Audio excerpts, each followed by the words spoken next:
It's the greatest mystery in literary history. A divisive question with highly contested answers. Who was the writer behind the pen name William Shakespeare? Welcome to Don't Quill the Messenger.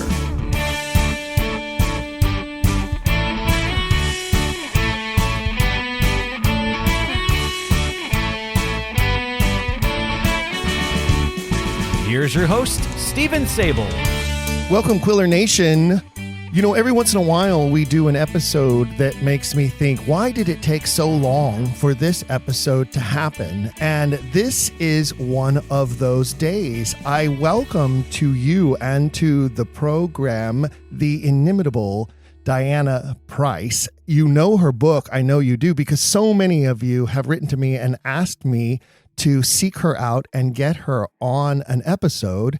And here she is, ladies and gentlemen of the Quiller Nation. Welcome, Diana, to Don't Quill the Messenger.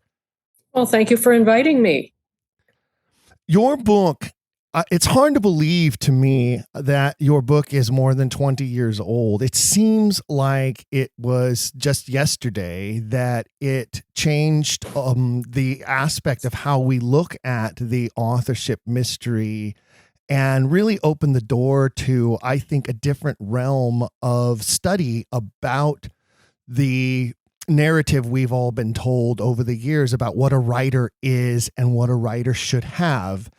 And it's so crazy because in all of this time, it is still so relevant. And I don't think anyone else has actually capitalized on the work that you have done other than to cite your work.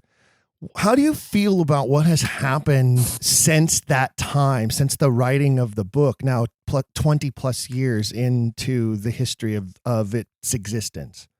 Well, I was actually very fortunate to be able to come out with a paperback edition about 10 years ago. That gave me the opportunity to correct some of the goofs that I had posted up onto my website and to add some information that I thought was very relevant, expand a little bit on, for example, the Sir Thomas More manuscript. And I should drop a name here. My paperback is published because Mark Rylance facilitated that project. And without his involvement, we would still be talking about the 20-year-old edition, the hardback that came out. What do I feel about the reception of it? Well, I'm very gratified that it is sort of a go-to book for those who have questions about the authorship.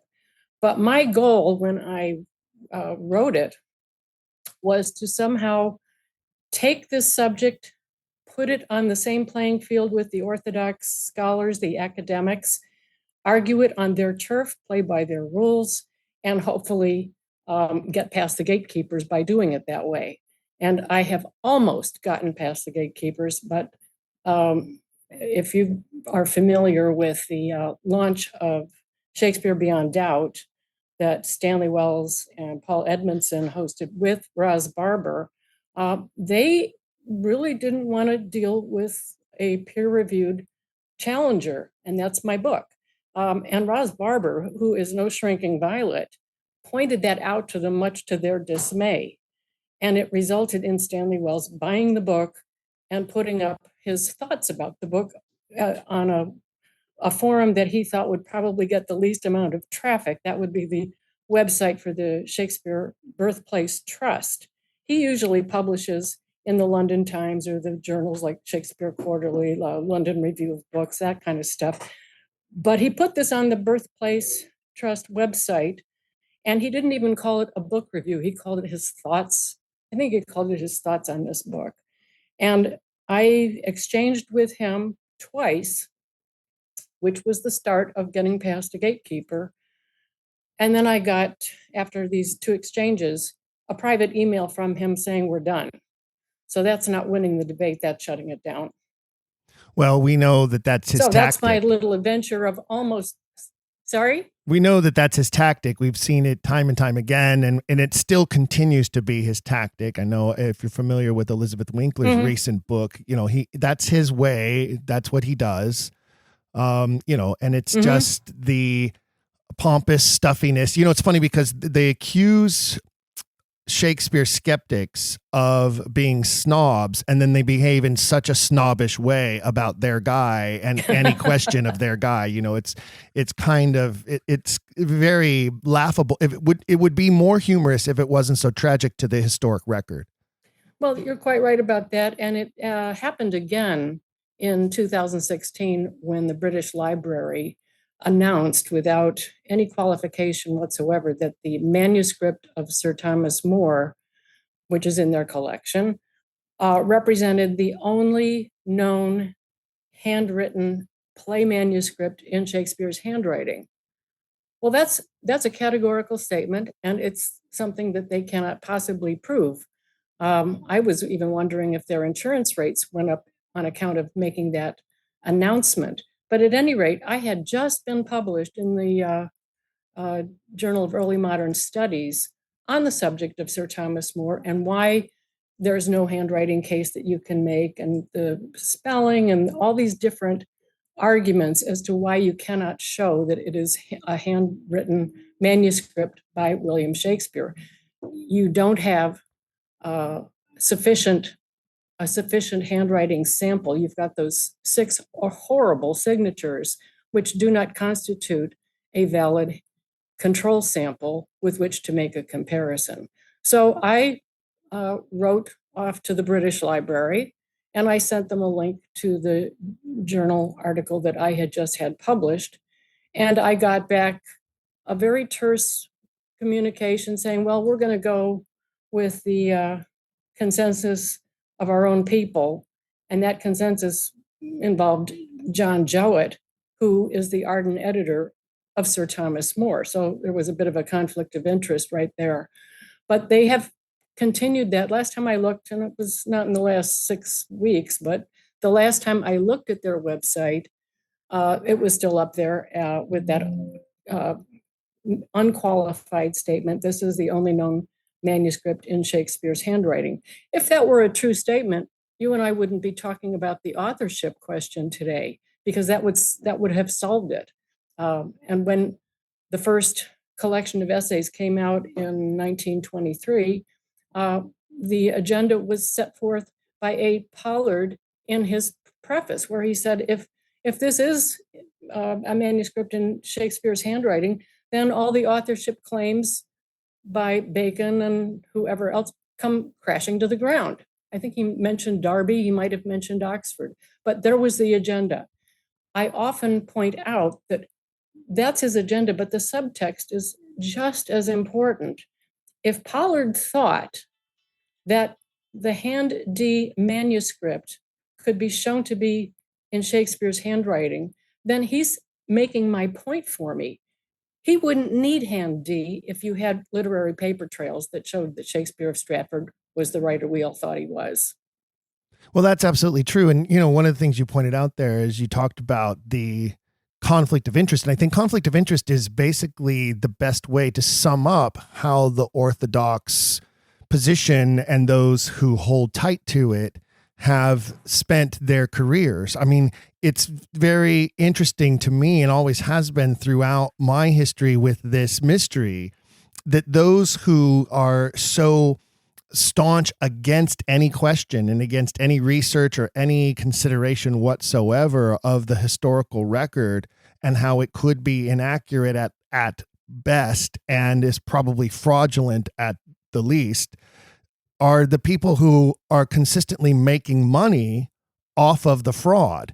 And so to me, their credibility is completely shattered, as opposed to folks on the outside who raise the question, who haven't spent a lifetime in the establishment, who aren't in the hallowed halls of literature and academia, publishing book after book and giving lecture after lecture to expensive dinners, etc., to continue this fallacy, or generating a salary from the Shakespeare Birthplace Trust, for instance. I mean, all of that it is so full of conflict that I can't understand why we have a world that is still willing to listen to anything they have to say. Well, I think it is not just the vested interests and the conflicts of interest. I've guest lectured on various college campuses, and I can tell you firsthand, a lot of the colleagues of the professor who invited me, I'm not welcome. I'm not welcome. And the professor who invites me usually takes a lot of flack from his colleagues. Sometimes they've even harassed his students. But I think it goes beyond that. Yes, there are all those books on the shelves that are obviously going to have to be pulled off the shelf, or they're going to be contradicted. But when I looked at how Stanley Wells would respond, and I've read a lot of his books, and he contradicts himself here and there. This is going to sound pretty strange, I suppose, but for all of his erudition, for all of his background, I actually don't think he ever stopped to really think about it and make his head hurt trying to work through the contradictions and the deficiencies in the Orthodox biography. And I think that there's almost a natural resistance to really thinking about it, and you get that frisson of terror when you realize you've made a huge mistake. So I think there's some psychological resistance going on there, as well as the commercial invested interest argument. Well, that's interesting, because that was one of the things I wanted to ask you about, is the intellectual dishonesty that I think exists on this topic, especially among people like Wells and Edmondson and Bate and the rest, Shapiro and all the rest, who generate tons of money every year off of this fraudulent claim that they can prove something that they obviously cannot prove. And it seems to me that your book and your information, and I think one of the reasons why your book is so important, and I know it's one of the reasons why the listeners of this program believe your book is so important and why they've wanted me to have you as a guest, is because you don't argue for a candidate. It's because it does come from an objective place of, let's study what a writer is and what a writer was at that time, and the evidence we have from those writers at that time, as well as you have also over the years jumped into other more modern, more contemporary examples, and I want to talk about that in a minute. But I think it's important that you chose that direction, and I find it ironic that even from an approach of, I'm just studying basic facts and evidence, not pushing for one candidate or another, still makes you persona non grata in that academic world of intellectual dishonesty. Well, that raises a number of issues that have sort of plagued the whole question, probably for long before I was born and long before I decided to write about this subject. But when I decided to formalize the research I was doing into book form, I felt then, and I feel today, that you're never going to convince the academic community that there's an authorship problem and that the guy from Stratford was not the writer we all thought he was. But you can't do that by promoting an alternative circumstantial case. You're going to have to first unseat the incumbent. And I know a lot of events are still organized around, was it Shakespeare or was it Oxford? Was it Shakespeare or was it Bacon? These to me are false dichotomies. And you first have to say, did Shakespeare write this stuff or did he not? And only when you say, no, I don't think he wrote this stuff, then you can go on to try and identify a candidate. And then you don't promote that candidate. You try and disprove the case. Because if your case for your candidate can hold up under friendly fire, you have a chance of having it get the attention of those who would return hostile fire. So I continue to think that putting an alternative circumstantial case up for the candidate of your choice is never going to bang down the door in the halls of academia. You've got to first disprove the case for Shakespeare of Stratford. And this has been probably the biggest frustration for me over the years, because the organizations that are the most active are those that attract the people who are the most enthusiastic about, and now fill in the blank for your candidate, Oxford, Marlowe, Bacon, Darby, whoever it may be. And I understand the passion that goes into promoting those candidates. but I think it's the second step. I think you first have to unseat the incumbent. And that's why I approach it then and now, as I do, without an alternative candidate. And I'm always asked, well, who do you think did this? And I honestly do not know. I wish that I did know. I would prefer to know. But so far, no one has walked through the door with the conclusive piece of evidence. And I'm talking about evidence that would satisfy a skeptic. Well, I appreciate that tremendously. And I think that it coincides with sort of the nature of this podcast. I fully admit that I am one of those people who can become emotionally driven in my view of who the author is. And actually, that's a direct quote from you, by the way, from a previous interview where you I don't want to say complain, but you point out that Oxfordians particularly can get kind of crazy about their zeal for the guy. And I am one who has pointed out regularly that we start to look like Stratfordians when we get like that, and we have to be very careful that we don't become the enemy. You know what I mean? Well, I'm pretty familiar with this. My late father was a committed Oxfordian. He could not conceive of any other candidate. And for many years, I just thought it was sort of an eccentric position that he was taking. And the more vehement he got about it, and he wanted me to read about it, and he wanted me to learn about it. And I almost came to the conclusion that it could be a crackpot theory because I wasn't hearing anything in the wider world. And after a couple of years of what I called recreational reading, I thought, well, I'm not getting really any answers here. I think I'm going to have to dig into this. But I was first motivated by looking at my eccentric father and thinking, well, this is just not a rational position. He doesn't have any hard evidence. And this probably goes back to previous careers where I was in management and you really had to deal with facts and budgets and all this stuff. You had to have you had to have a critical mindset as you approached your work. So I was sort of preparing to do literary research, which it was a new topic for me, but I drew on my management training and professional background when I got into it. But this is just sort of a roundabout way of saying I quite understand your emotional commitment because that was how my dad was.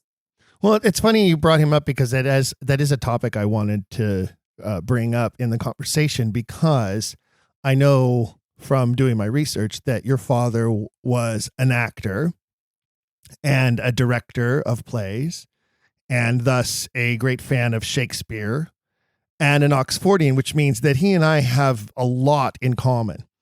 And I wanted to ask you, what was it like growing up underneath an actor, director, Shakespeare enthusiast with Oxfordian leanings? What was that like? So I can share some insight to my children, what they're in for the rest of their lives. He didn't do much direction. He was mostly a producer. He was an actor first, and for many years he was on radio and television. He was a weatherman. And then he opened his own theater. And for over 20 years, he was producing mostly musicals. And during my early years, I wasn't hearing about Oxford. I was hearing about Shakespeare. I was introduced to Shakespeare and classical music and operas and all of that as a young kid. And it wasn't until I was in my late teens or early 20s that he began to share with me his passion for the authorship question. And it was a cultural advantage for me. I mean, I grew up with knowing a lot about Broadway shows and operas and classical music and Shakespeare, and he could recite Shakespeare at the dinner table. He had a lot of that in his head. And so I was used to hearing iambic pentameter extempore. He even organized as a publicity stunt a Shakespearean baseball game and got the local theater critic to be the umpire. And he and his colleagues were doing shtick on the diamond. It was probably not what every kid grew up with. Well, that's how my children are growing up, and it's true. We do recite Shakespeare at the dinner table quite often. In fact, I always tell people I have a disease called Shakespeare Tourette's. It's where quotes from Shakespeare just randomly fly out of my mouth in random moments, and I can't control it. It's just part of who I am. I live with the man's works in my brain every day, so they tend to like pour out at inopportune moments. Now, you have been on record as stating that it was Charlton Ogburn's book, The Mysterious William Shakespeare, that was like your first foray into the authorship mystery. That's very true for a lot of people. But I would say that for a lot of people now in this, we'll call it modern era of Shakespeare skepticism, your book has been one of the first forays for people into this issue. How does that make you feel as the woman who has done the research, did the writing, and has now sort of lived with this through your life? Well, it's very nice of you to put it that way. And I have to confess, and this will probably antagonize you, but while Charlton Ogburn's book first got me to question things like the Chettle apology, the Groatsworth of Wit interpretation, those kinds of things, I never finished the book. I had some correspondence with him, but I got very frustrated because I was having difficulty pinning down some of his claims. And I probably got over halfway through the book. And then I went over to, say, George Greenwood, and then I started reading some of the Orthodox biographies, and I was still getting no answers. And it was the frustration that eventually propelled me into doing my own research, because I just wasn't satisfied one way or the other. When I first started to research this, I didn't know what it was going to be like. I didn't know where I was going to end up. For all I knew, I was going to be completely satisfied that Shakespeare's biography was perfectly acceptable and properly sourced. Well, of course, I didn't end up in that place, but I didn't know that when I started. And so I will be forever grateful to Charlton Ogburn's book for getting me to start asking questions. Beautiful. You couldn't have said it better. One of the things that I think is super important about your work and about the way that you have talked about your work over the last 2 decades is that you point out, like you provide the counter argument. Oftentimes, I mentioned earlier, we get accused of being snobs because we can't believe that a provincial grain dealer could have possibly written these magnificent works. And you're very clear to say that you don't say that it couldn't have been him, or that someone of the Shakespeare of Stratford ilk couldn't have risen to prominence as a writer. You talk about Ben Jonson a lot as a writer and being the first writer who basically took credit for being a playwright and identified himself as a playwright rather than a poet. Mm-hmm. But one of the things I love about what you point out is you say, I'm not saying that he couldn't have done it, but I'm saying that if he did it, the evidence would be there. And the evidence we have for others who have done it is there. And I think that's a very important aspect to this and a very important angle. Well, I agree. And in almost every lecture that I've given, whether at a library or in a classroom, I think it makes someone scratch their head a little bit when you say, it's not that he couldn't have done it. It's that if he did do it, he would have left some evidence to show how he did it. You're left with no evidence to show how he debut as a writer with no visible means of educational or cultural support. That's just irrational. I mean, that just doesn't happen. And when I was embarking on this journey, I thought to myself, well, maybe there's no good evidence for any of the writers. That this is 400 years ago, and who knows, maybe there is no evidence for anybody. And so I started that investigation into Shakespeare's contemporaries, Ben Jonson heading the parade, Spencer, Middleton, Drayton, a lot of them. And I thought at the time I was going to tabulate the quantity of evidence and the quality of evidence. but I had to drop the idea of doing a chart on the quantity of evidence because there was so much. And so what I ended up having was a huge, unwieldy chart of evidence for all these 24 other writers. And then I just started to collapse the evidence into manageable categories, which is what you now find in the appendix of my book. I have one category there that is a catch-all, so that if there is any piece of evidence that should support someone's literary biography, it's going to find a home somewhere in that chart.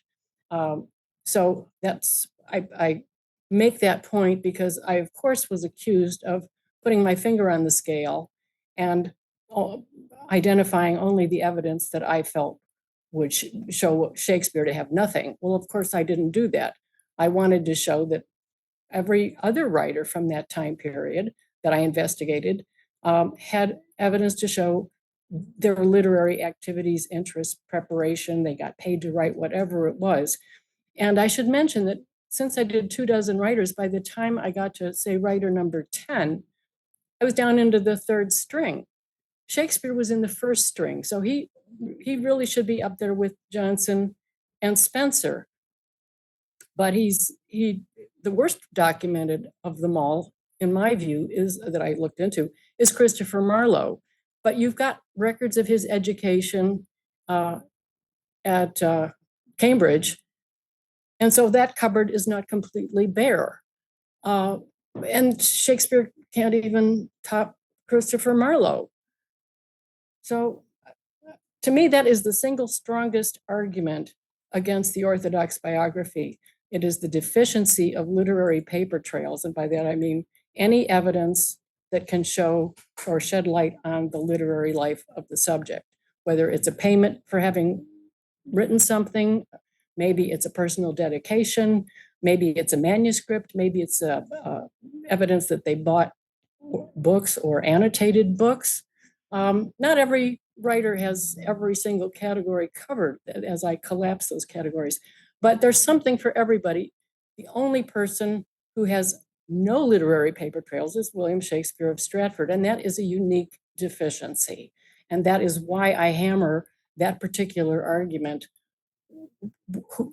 Whoever will listen to that, that's the longest and strongest suit.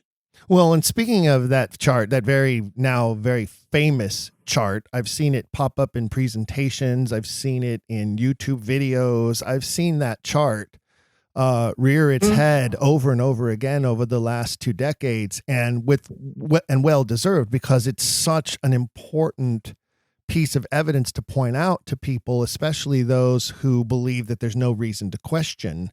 And the question that I have, though, is, how did you come about the categories? Like, what was the process of laying out, these are the items, these are the things that should be present, that are present here? Was it because they were present in one particular writer first, and then you weighed other writers against that moving forward? Or did the chart sort of grow as you discovered and learned about different writers? Enlighten us a little bit about that, how that came to be. Well, I started reading other biographies of other writers, and whenever my antenna picked up that I was looking at documentary evidence, I would ask questions about that documentary evidence. Does that have anything to do with the literary life of this subject? So I was just marking up, like in George Peele's biography, here's a record of him having access to books. Well, as I did that with all these different writers, and I had many more than the 24 that ended up in that chart, I was tabulating in what came to be a huge spreadsheet. So I had a category for books bought, books written in, books borrowed. Then I've got manuscripts, copies of manuscripts, presentation manuscripts. So I had all these different categories, and the chart sort of formulated itself, but I had it divided up by quantity and quality. When it was way too big to put in any kind of a book, I collapsed, for example, books borrowed, books annotated, books purchased, books. just became the books category. So I collapsed and collapsed and collapsed manuscripts, presentation manuscripts, fragment of manuscript, just manuscripts, correspondence that got collapsed into just letters having to do with having written something, like the correspondence between Michael Drayton and William Drummond, where they talk about literary activities. So that those categories presented themselves by virtue of the evidence that survives for all these other writers. And then all I did was to toss out the quantity comparison, because there was so much of it, and just collapse it into a quality. So it shows, when you get a check mark in my little chart, it shows that the quality of evidence for this writer is good. That's an important distinction, I think, for people. He was a writer. Yeah, that's a very important distinction, I think, for people to understand when they're reviewing the chart, that the check mark is representative of an analysis, not just a particular piece of evidence or several pieces of evidence, but an analysis of the evidence that exists and a finding that it has quality and it has quantitative facets to it that make it qualify as a check mark, right? I think that's an important distinction for people to know, especially those who haven't yet read the book.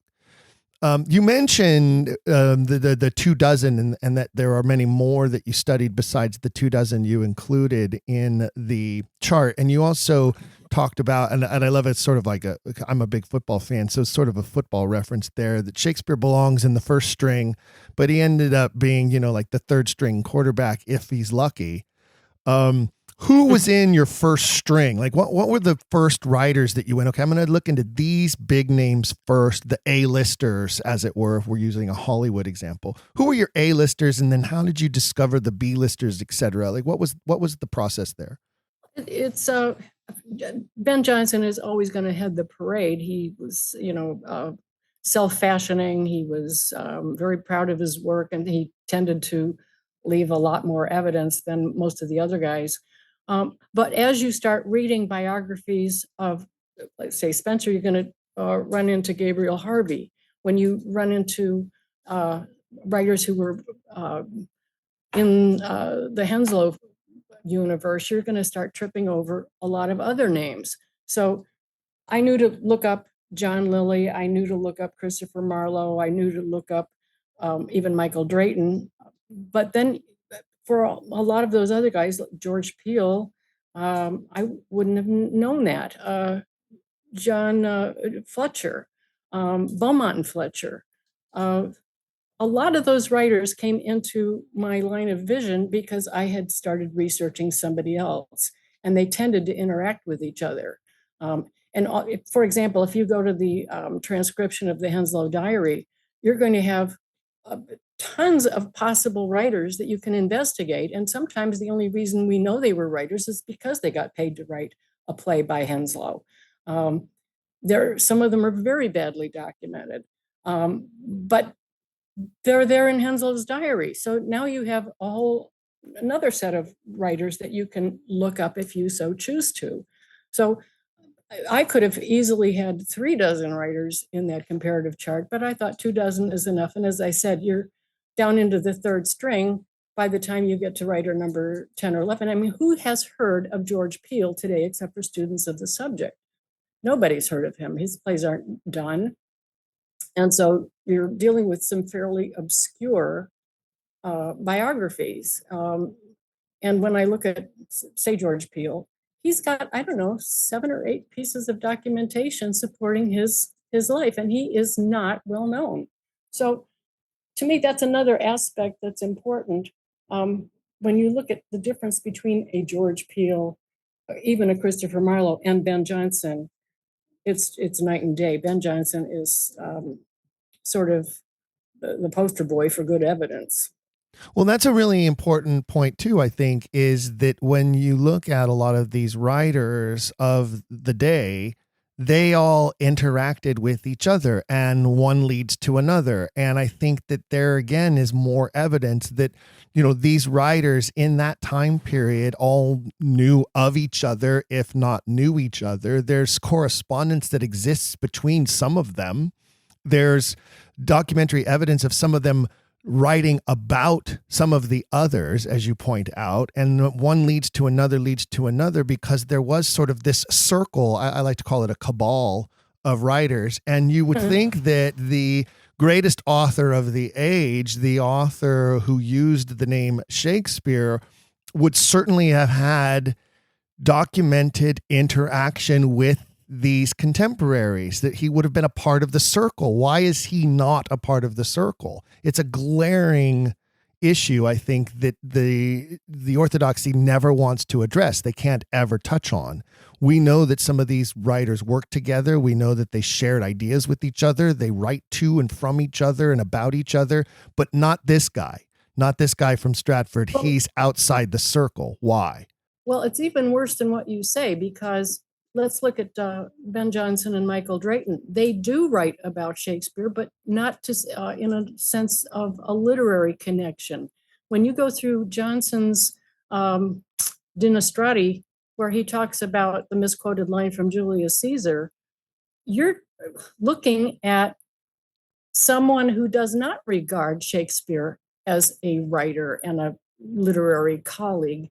And one of the tip-offs that I had was going through E.K. Chambers' 2-volume edition on William Shakespeare's biography. And he spends, I'm going to go on memory here, so I might get the pagination wrong, but he spends 4 or 5 pages on some piece of real estate that his parents owned. And he spends less than 1 page on Ben Jonson's testimony about William Shakespeare in his private papers. Now, I find that extraordinary. I would have thought that anything Jonson has to say about Shakespeare is going to go under the microscope, but he just sort of passes it by. It's there, but he doesn't dig into it. And when I started digging into the Latin sources that Jonson was using in his commonplace book, that stuff started jumping off the page to me. The fact that he does write about Shakespeare, but not as a literary colleague in his private papers, to me is a very important point also.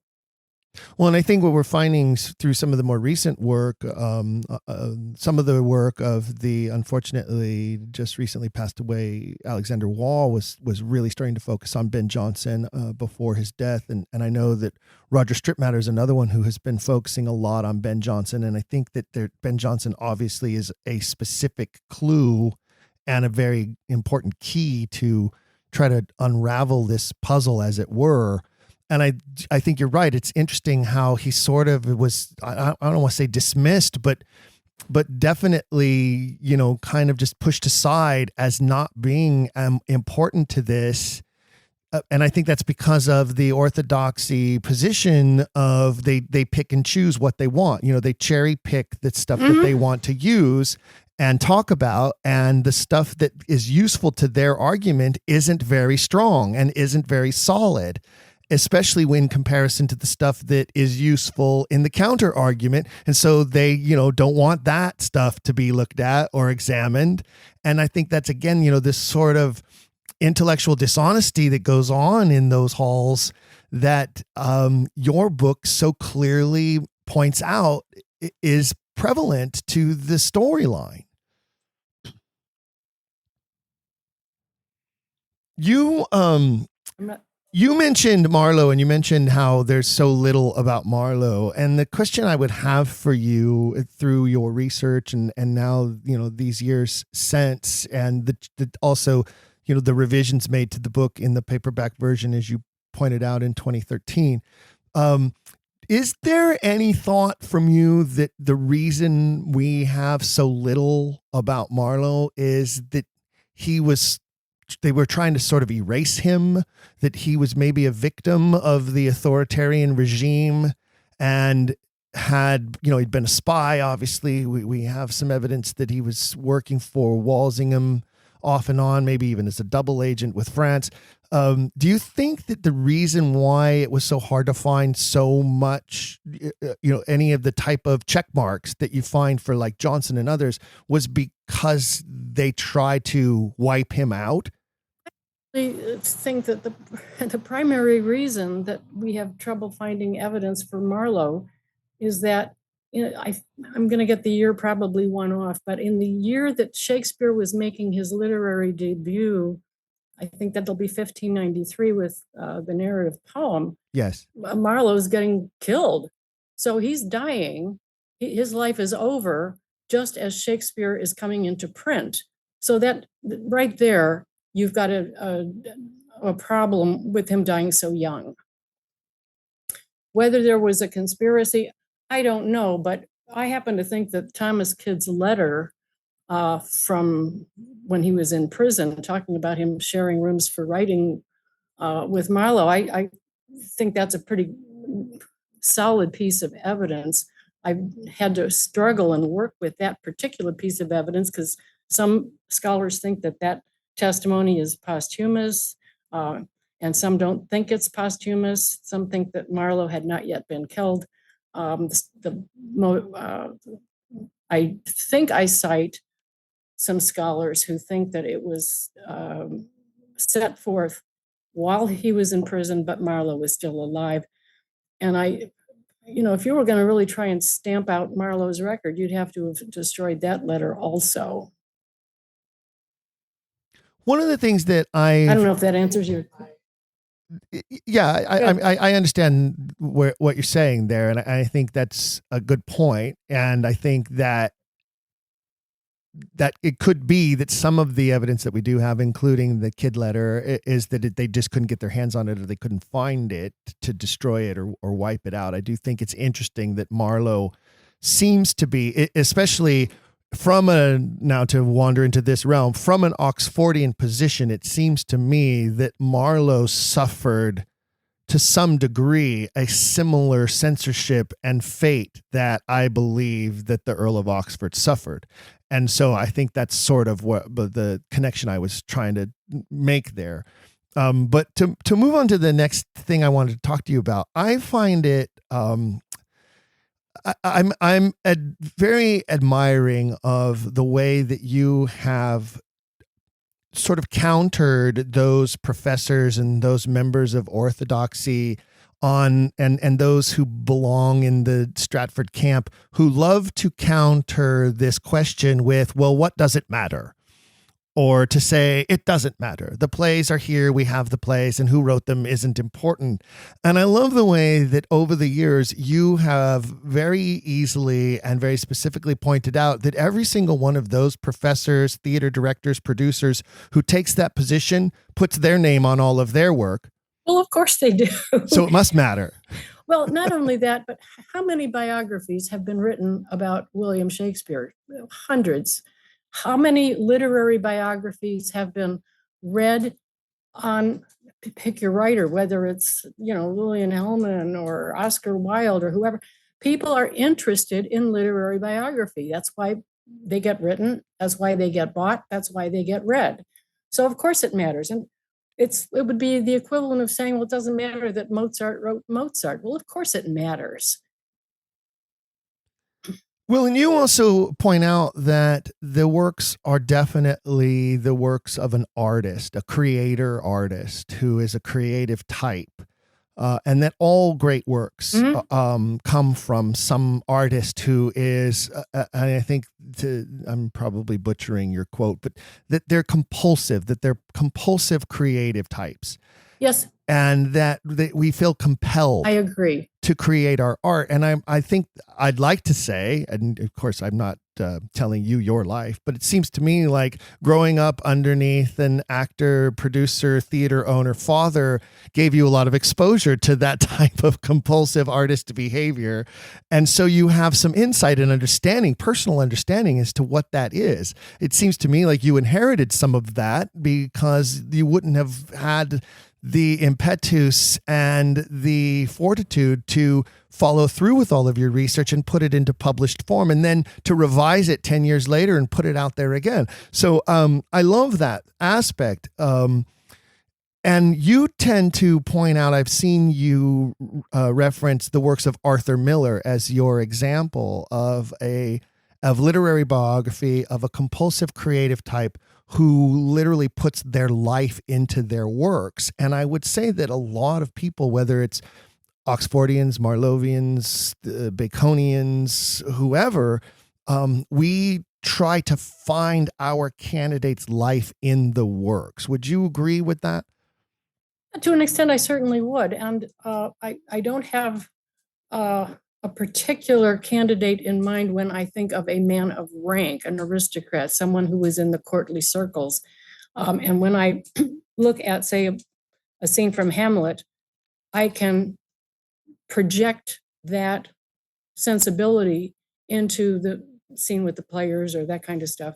And it will make it jump off the page for me. So I don't really need to have Oxford or Derby in particular. I just am thinking of someone who had a privileged lifestyle, and that helps me do it.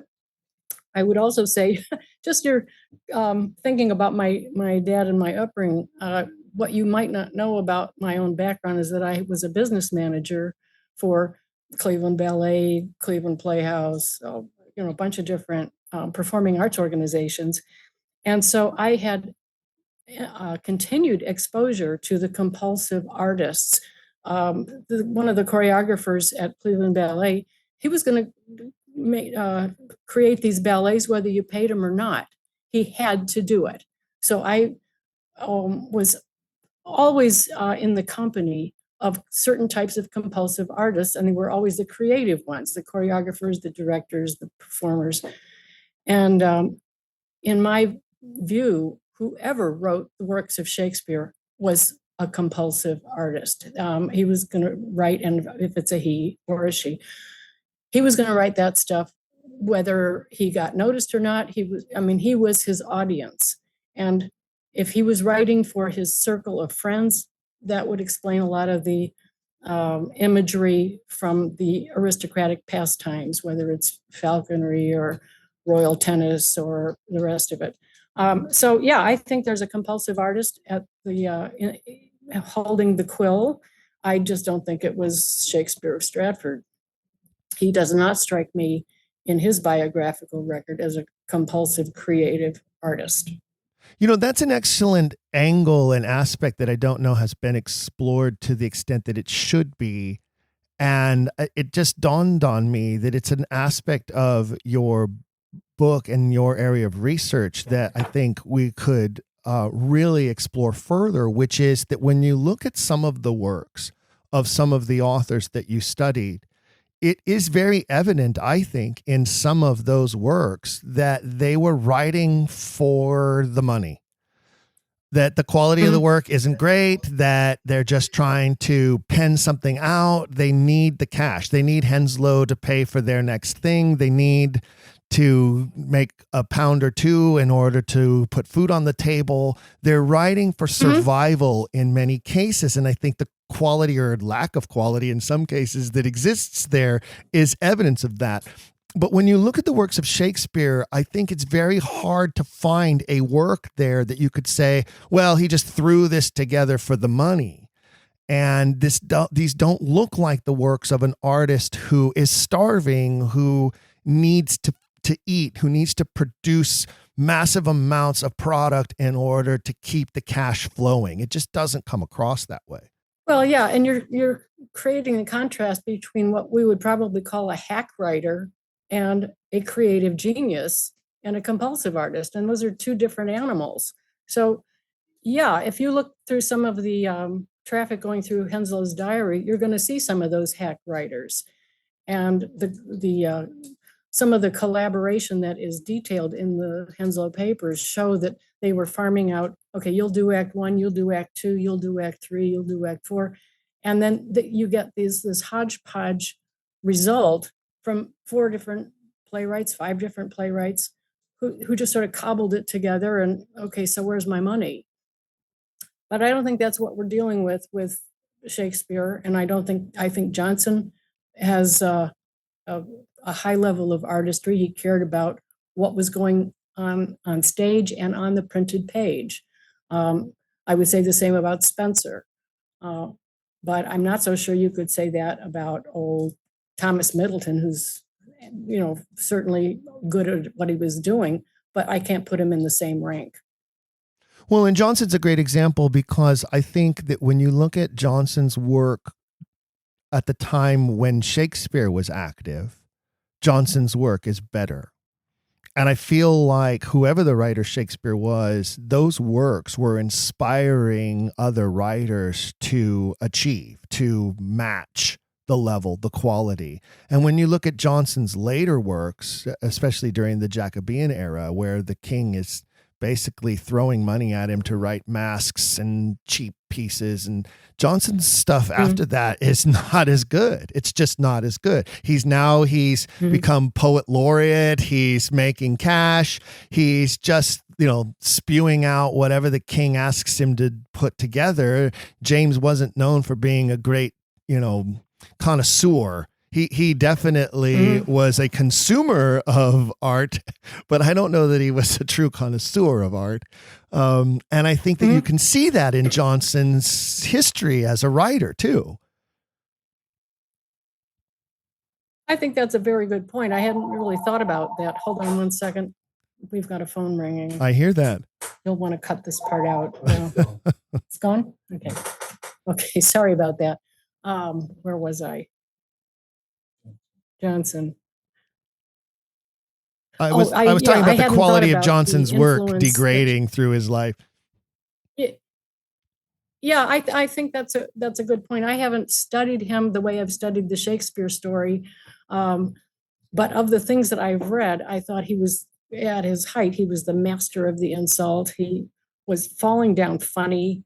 He had a classical background that is infused on everything he did. And yeah, you're right. He was probably, resting on his laurels during his later life. But I give him another credit point in that he really took care that the stuff that went into print was the way he wanted it. And that's always struck me as in marked contrast to the bad quartos and the imperfect texts. Almost all of the texts that we have of the Shakespeare plays are imperfect, and even the good quartos aren't so good. When you start to get into the textual history of the Shakespeare plays, the contrast with Johnson is remarkable. There have been journal articles with people just going through finding how he was there at the print shop overlooking the compositors and making sure that it was just the way he wanted it. And that you can't make that statement about, I don't think, any of the Shakespeare plays that have come down to us, including those that show up for the first time in the folio. That's a really good point, and it makes it feel like that there was some force or group of people or forces outside of the writer who was making sure those things went to print, and not the writer himself. Like you say, Johnson had his hands on his works. He had his finger in it all. And it appears that he had his finger in the Shakespearean works as well. I mean, it's obvious when you look at the folio, as you mentioned. I mean, Johnson was certainly a part of that. There's no doubting that. And so I think that's a really interesting point, is it seems to demonstrate that the actual artist was not involved in the publication of the art the way that Johnson was obviously involved. Well, I actually had spent some years looking into textual transmission, which sounds like a pretty boring topic, but it really isn't very boring at all. It's actually fascinating. And one of the books that I read quite recently, well, within the last 10 years, was Paul Werstein's book on Elizabethan manuscripts. And one of the things that he tried to do was to nail down the term foul papers, which was made popular by W.W. Gregg. Foul papers have been variously defined as working drafts, finished copy, fragments of things. But when he went through all the different manuscripts that survived from that period, he couldn't find any that matched the characteristics that Greg had identified in these so-called foul papers. Werstein's conclusion was that there really is no such thing as foul papers underlying any of the Shakespeare plays that we have. And yet you will see in critical edition after critical edition, you will see editors making decisions about what this line said, how this line came to be, whatever it was. This is based on Shakespeare's crummy handwriting from his foul papers. Well, they don't know what those foul papers looked like. They can't define them. And so you read a sort of a different range of this is foul papers. No, this is foul papers. Well, nobody knows what those foul papers were. And so then you start wondering, well, what was behind, say, a bad Quarto? What was behind Romeo and Juliet Quarto 1? And one of the theories you're going to run into as soon as you start to ask those questions is it could have been a memorial report. That is to say, some person who was a practitioner of shorthand was in the theater and took it down at the speed of speech. And we know that that kind of skill existed because we have sermons that were taken down by shorthand at the speed of speech. And those got into print. That's been documented. And those same practitioners of shorthand, and we don't know what the system, we don't know the name of the system, so I'll just say an unnamed shorthand specialist, would go into a theater and just record Romeo and Juliet, and that would account for a lot of the phonetic errors that are in the text before it got corrected. So you begin to open the door to, not only did Shakespeare, whoever he was, not only did he not see his own plays into print, the stuff that did get into print came in through surreptitious means with an unauthorized shorthand specialist. And you can make that case for King Lear, you can make it for Hamlet, and probably many others. I haven't studied all of the textual transmission cases, but we know that that kind of thing did happen. And it will have an influence on the way you look at the authority of the texts that we do have. Almost all of the texts that we do have been subject to what I would call meddling hands, whether it's someone in the printing house, the compositor, or whether it's someone taking down the dialogue as dictation and making some mistakes along the way, or having trouble reading his symbols. They probably wrote out the transcription in longhand immediately after taking it down in shorthand while it's still fresh in their mind. That is the most likely scenario. But it will change the way you look at the question of authenticity. I think that's an excellent point. And as a theater director who's been directing plays for 30 years, and because I've been doing it that long, I'm still old school. When I take notes at a rehearsal for the actors, I handwrite my notes. I have my yellow legal pad, I have my gel pen, and I'm scribbling oftentimes in the dark, sometimes with very little light. And then the run through is over and I gather the cast together and I start to deliver my notes. And it is quite common, and any actor who has worked with me who might be listening to this is laughing out loud right now, because it's quite common that I can't read what the hell I just wrote, or I read it and I can't remember what it meant. And, it just happened to me last night. As a matter of fact, as we record this, I'm in the middle of tech rehearsals for a play I'm directing. And it just literally happened to me last night, where I was sitting in a dark part of the theater. I couldn't see. I'm scribbling on paper in the dark. And then I go up in front of the actors and I'm turned to an actor and I said, so there's a note here for you and I have no idea what it means, or I don't even know if I can read it. So never mind, we'll skip that one and on to the next one. So I totally get it. And that's exactly what you're talking about, is there could have been somebody sitting in the back of the theater. It wouldn't have been a dark theater back then. It would have been daylight, but sitting there in the corner trying to scribble out the lines in some sort of shorthand and then remember what the words were later. And when you're talking about Shakespeare, that's not an easy task, especially somebody who had a vocabulary of more than 30,000 words. I mean, and who did. These shorthand guys had that kind of vocabulary. There were times I'm sure the actors were using words that the transcriber didn't even know. And so that makes total sense to me. I also agree with you. I love it. I love it when the editors will put a note in a version, whether it's the Arden or the Pelican or the Riverside or whichever version it is. And I love when they'll change a word and they'll say something like, well, when the typesetter put this together for the folio, they must have this, or they probably that, or they made an error with this. We don't know that. How do you possibly know that?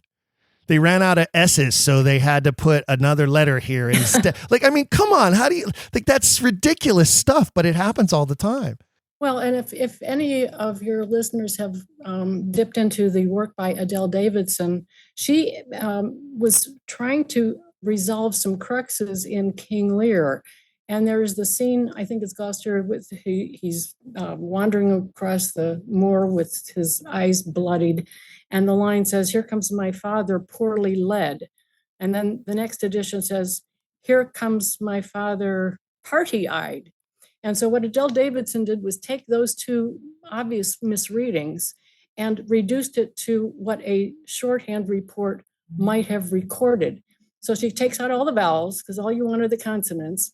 And then you have some consonants like P and B that are often interchangeable. So she sort of like reverse engineered those lines, and she came up with, bingo, "Here comes my father, bloody-eyed."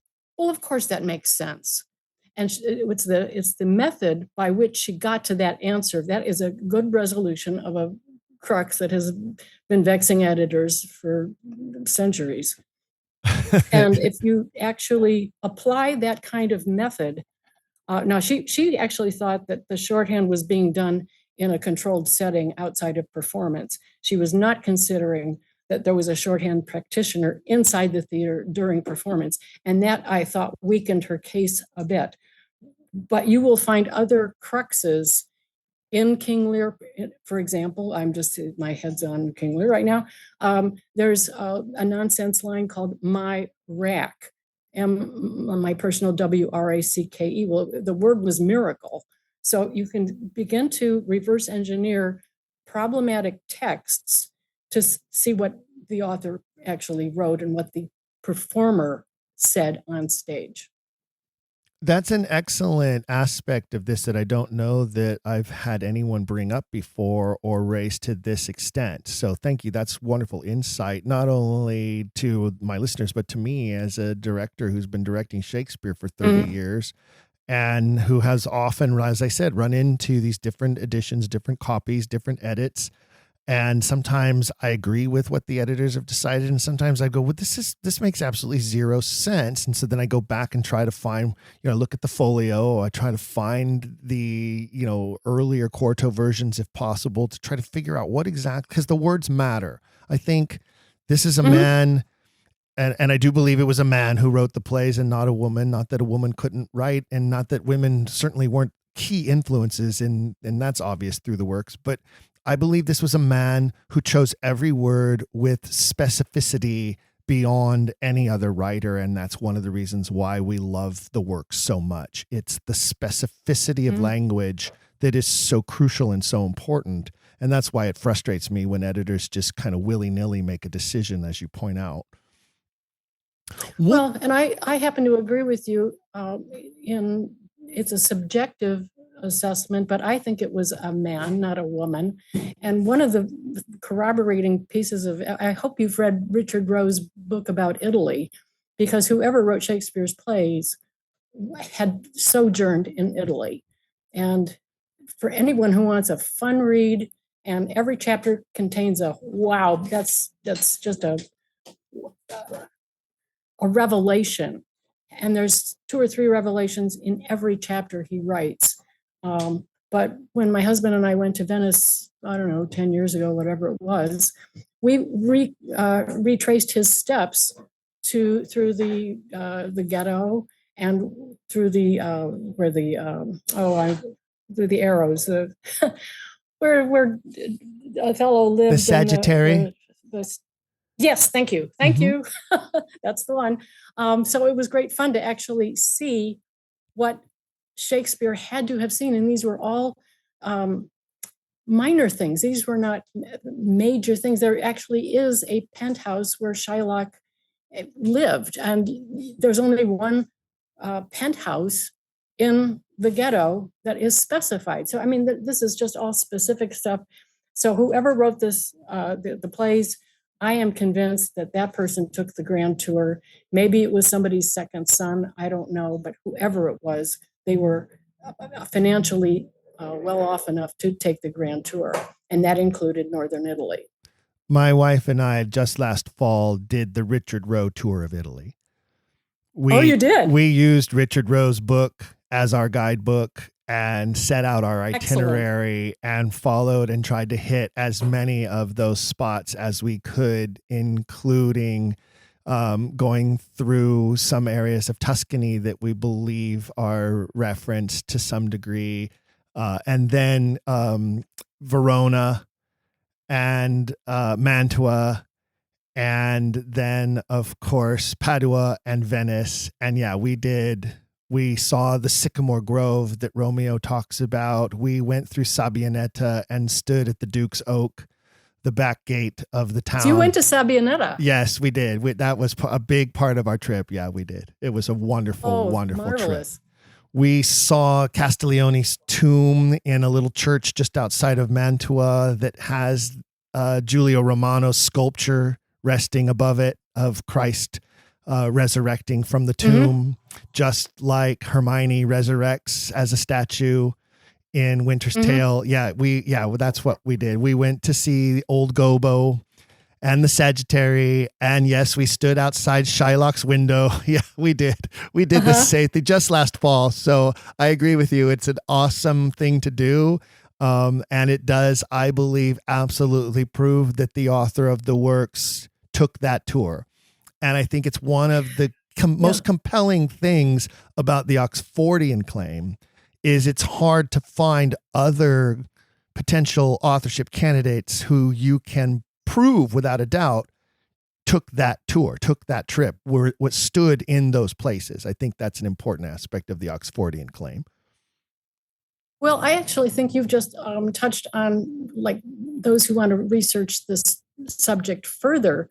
There are so many archives that Dick Rowe was able to access, and oral traditions that he accessed just by sheer tenacity and going over there and having a translator and all that stuff. But when I read through Midsummer Night's Dream, and of course you come across the Duke's Oak, I think there are probably more clues in the dialogue with the geographic layout of Sabbionetta. So there's some opportunities for your future researchers. And I would also, for those who can speak or read Latin, I don't read Latin, so I would be a lousy person to do this, but there are records over there that will shed light on just who was coming and going. And any aristocrat who's going to come and go at that time period is probably going to get recorded, because that was sort of a big deal. I'm just throwing that out to any of your listeners who are thinking of, well, how can I add to the research? I think there's plenty to build on and more to be discovered. Yeah, absolutely. Absolutely. And one of the things I wanted to ask you about, though, over this last 2 decades is, have you had any major changes in your perception of this mystery or in your feelings about different advances? I mean, you just touched on an idea of where future research could go, but what have you yourself even done any further delving or thinking on this subject now at this point in your life? Where do you stand, and where are you headed, if anywhere, when it comes to this mystery? Well, I have to tell you, I've been sort of pretty much retired for about 3 years now, so I haven't even been keeping up with the journals or the Times Literary Supplement. And to tell you the truth, what I had to say in my book is what I had to say. I have had reason to go back to it a few times, and I'm pretty satisfied with what I had to say and how I documented it. My frustration has been my lack of success getting past the gatekeepers. To me, this was never about promotion. It was about getting past the gatekeepers. And the year that I spent with my husband defending my work on the HLAS discussion group was largely, I was glad to do it because it brought to my attention some errors. I had probably 7 or 8 errors, none of which affected my larger argument, but I'd like to be correct. So I was grateful for that. But for the most part, those who are taking the orthodox side, I call them the attack dogs, and they know who they are. And you're not alone in that.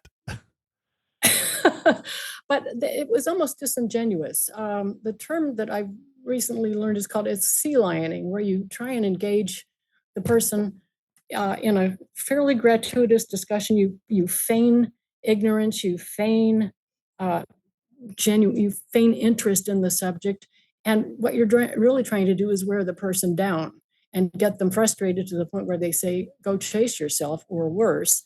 And it was not an honest exchange. They were mostly, schoolyard bullies. They want to beat you up, and if the subject ever gets solved, if we actually find who the author was, they'll go find some other topic so they can go beat somebody else up. So that doesn't really interest me very much. And I went through that full year not really understanding that that's what they were doing. In retrospect, of course, that's what they were doing. So if I have anything, anywhere to go in the future, it's not going to be new research. I've said what I had to say. And my fervent hope is that someone is going to find the smoking gun. That would be really, really nice. Well, and I won't be me. I won't bother asking you what you think it will take in order to shift the paradigm, because you've been very clear on record about that. And I think it's one of the most profound things that you've shared is that you've expressed that if we just put the amount of resources that are out there that are being used on trying to continue the fallacy, the fraudulent perception of this Stratford man was this, holier than, alien from outer space who dropped on the planet to deliver these works. It's almost religious, but you've pointed out very clearly, and I think you're absolutely right. If we were to put that kind of money, the type of grants, the sabbaticals offered to professors of Shakespeare and of literature, the support for term papers and research projects, we would have an answer to this question. If we put those resources, if they just admitted and acknowledged that there is a question to ask, and we started putting resources towards that, we might actually find an answer and solve this. But there's such an interest, and in many cases, a financial interest against that's what's standing in the way. And I believe that that's true. You also have institutional resistance. And I mentioned the British Library with respect to the Sir Thomas More Hamdi manuscript. That is not an honest way to present that manuscript with Hamdi. Then you look at the Shakespeare Birthplace Trust, which has a natural resistance to investigating this subject. And quite recently, we've been hearing about the Folger Library in DC that is moving away from its educational mission and into a commercial, come look at our gift shop kind of mentality. These are not good developments for those who want to know what happened, or for those who want to dig into the scholarship part of it. When you have a professor who will let the subject into the classroom, that professor is going to, at least as far as my experience has been concerned, that professor takes a lot of flack.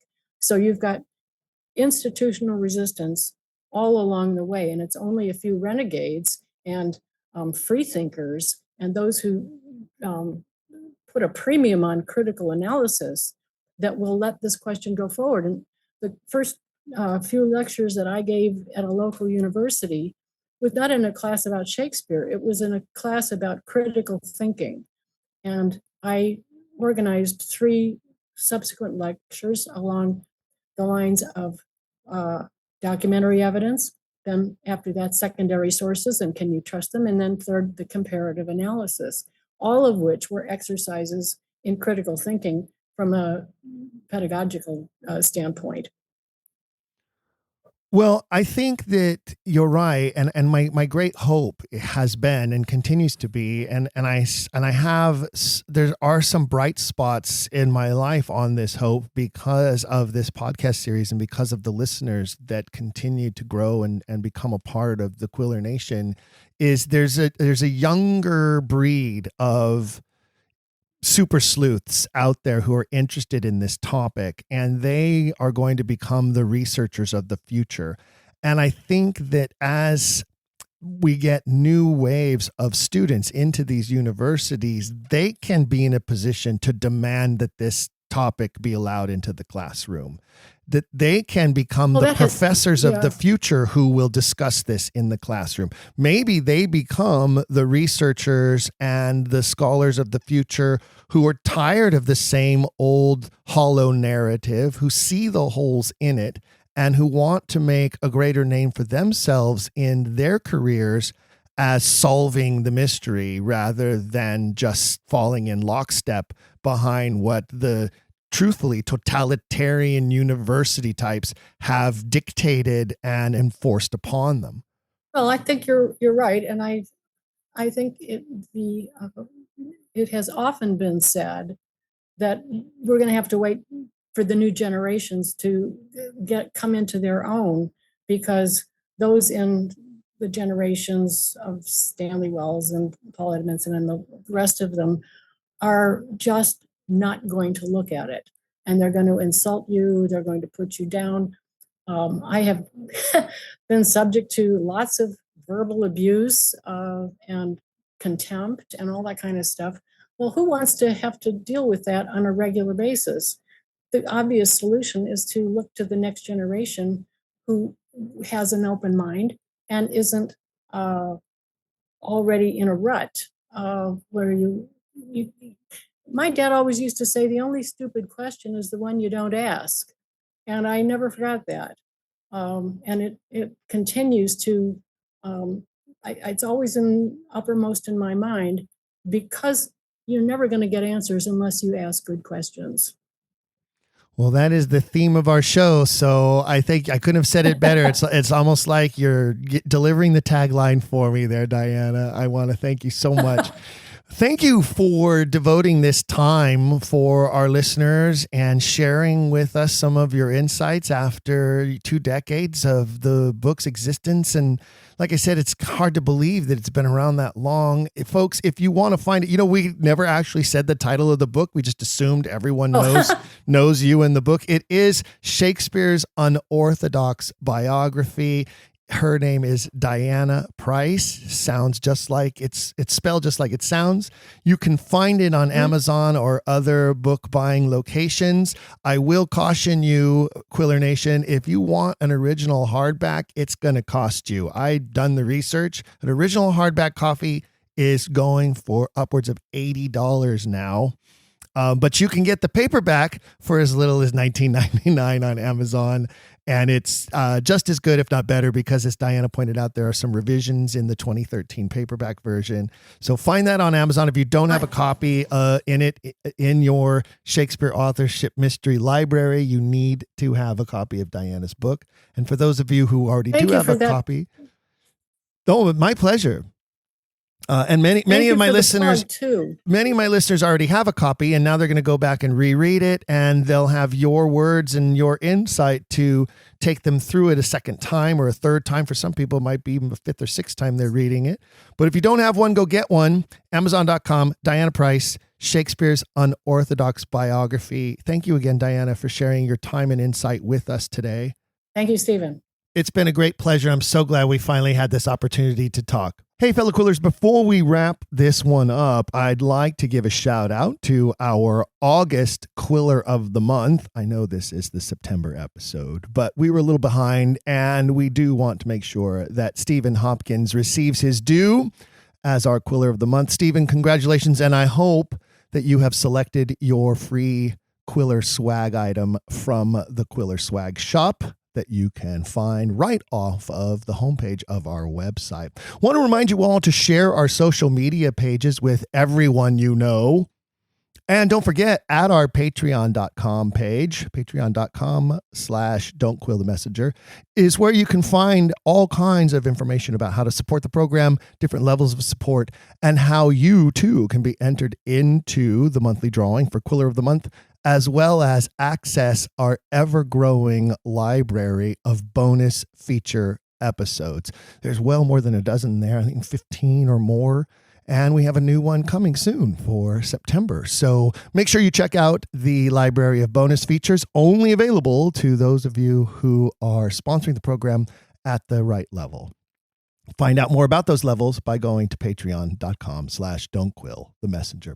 Last episode, I asked you all to bring one new person into the Quiller Nation, and you have been answering the call. Numbers are increasing, and we want to thank you all for being such loyal listeners and making this such a fun place to be every 2 weeks. We appreciate you, and we appreciate those that you're bringing into the fold. Don't forget, you can also stay better informed by subscribing to our monthly email newsletter. I'm due to send one, as a matter of fact, aren't I? So just click on the button on our homepage to add yourself to the list, or you can email me directly to ask to be added. As always, I promise we do not share our list with anyone, not anyone. And we won't spam you. We won't send you unsolicited stuff. In fact, I'm a little behind in sending this month's monthly newsletter. So you, at the worst, you will get one email a month from us to tell you about what's going on with the program. And you can reach me by sending an email to contact@don'tquillthepodcast.com, contact@don'tquillthepodcast.com. Don't forget, I love to hear from all of you, and I do respond, whether it's here on the program or in writing. I will always respond to your emails. I have a future episode coming up, in fact, that will include updates about what is happening in the world of the Quiller Nation, what is happening with the Oxfordian movement, and what is happening with the Shakespeare authorship mystery in general. Some news from around the world, some reports to share with you, and so much to report that it indeed will require its own episode, which will also include many of your messages and comments. So stay tuned for that in the future, coming very soon. But until then, Quiller Nation, don't forget, keep asking questions. If you've enjoyed today's episode, please leave a rating and review in your podcast player. For even more, visit our website, don'tquillthepodcast.com.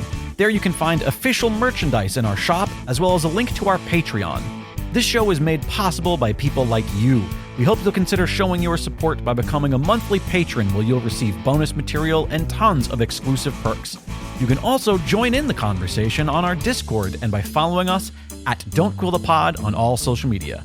All of this can be found at don'tquillthepodcast.com, don'tquillthepodcast.com.